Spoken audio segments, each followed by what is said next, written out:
Namaste. In the previous episode, we covered 31 to 40 shlokas. Let us proceed to 41 to 50 shlokas in this episode.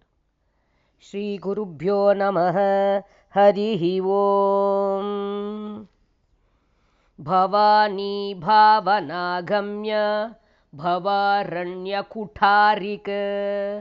Bhadrapriya Bhadramurtir Bhakta Saubhagyadayini Bhakti Priya Bhakti Gamya Bhakti Vashya Bhayapaha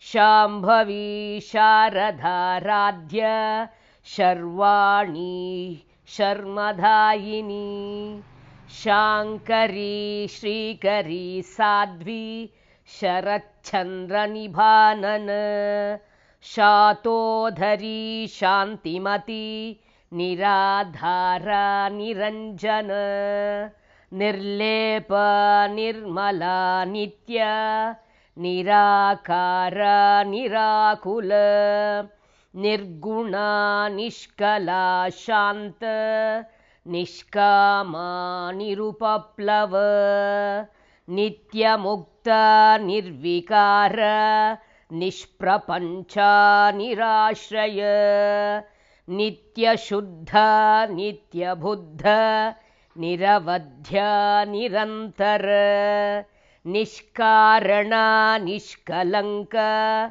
Nirupadir Nirishwara Niragha